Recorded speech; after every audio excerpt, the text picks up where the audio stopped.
Hello everyone, welcome to Parankusham food and blogs. ఇవాళ నేను సింపుల్గా ఈజీగా పూరీ కర్రీని ఎలా ప్రిపేర్ చేసుకోవాలో చూపించిపోతున్నాను.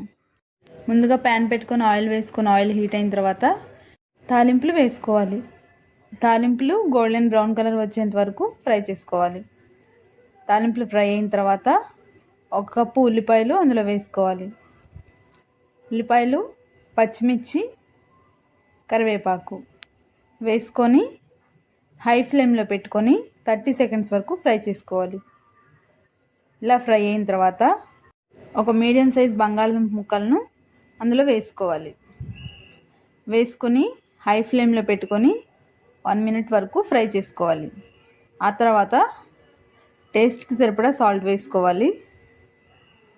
సాల్ట్ వేసేసుకున్న తర్వాత చిటికెడు పసుపు వేసుకొని కలిపేసుకొని ఫ్రై చేసుకోవాలి. ఇలా ఫ్రై అయిన తర్వాత మూత పెట్టేసుకొని 10 to 15 మినిట్స్ వరకు ఫ్లేమ్ని సిమ్లోనే పెట్టుకొని కుక్ చేసుకోవాలి. ఈ బంగాళదుంప, ఆనియన్స్ రెండు సాఫ్ట్గా కుక్ అయ్యేంత వరకు సిమ్లోనే పెట్టుకొని కుక్ చేసుకోవాలి. హై ఫ్లేమ్లో పెడితే ఆనియన్స్ మాడిపోతాయి, అందుకని సిమ్లోనే పెట్టుకొని కుక్ చేసుకోవాలి.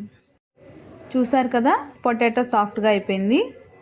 ఇలా సాఫ్ట్గా అయిన తర్వాత పొటాటోస్ కర్రీకి సరిపడా 1.5 గ్లాస్ వరకు వాటర్ పోసుకోవాలి. ఇలా వాటర్ పోసేసుకొని మూత పెట్టేసి మీడియం ఫ్లేమ్లో 15 మినిట్స్ వరకు కుక్ చేసుకోవాలి. ఈలోపు ఒక బౌల్ తీసుకొని 2 స్పూన్స్ వరకు శనగపిండి తీసుకొని అందులో ఉండలు లేకుండా వాటర్ పోసుకొని కలిపేసుకొని పక్కన పెట్టుకోవాలి. కర్రీలో వాటర్ అయిపోయి దగ్గరికి వచ్చే టైంలో మనం కలిపేసుకున్న పిండిని అందులో వేసేసుకోవాలి.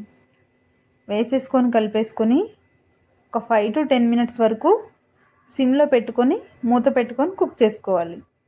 కన్సిస్టెన్సీ ఈ స్టేజ్లో ఉంటే మన పూరీ కూర రెడీ అయిపోయినట్టే. అంతే అండి, ఎంతో సింపుల్ అండ్ టేస్టీ అయిన పూరీ కర్రీ రెడీ అయిపోయింది. ఈ పూరీ కర్రీ వేడిగా ఉన్నప్పుడే వేడి వేడి పూరీతో సర్వ్ చేసుకుంటే ఎంతో టేస్టీగా ఉంటుంది. తప్పకుండా ట్రై చేయండి. ట్రై చేసి రెసిపీ ఎలా వచ్చిందో కామెంట్ చేయడం మాత్రం మర్చిపోకండి.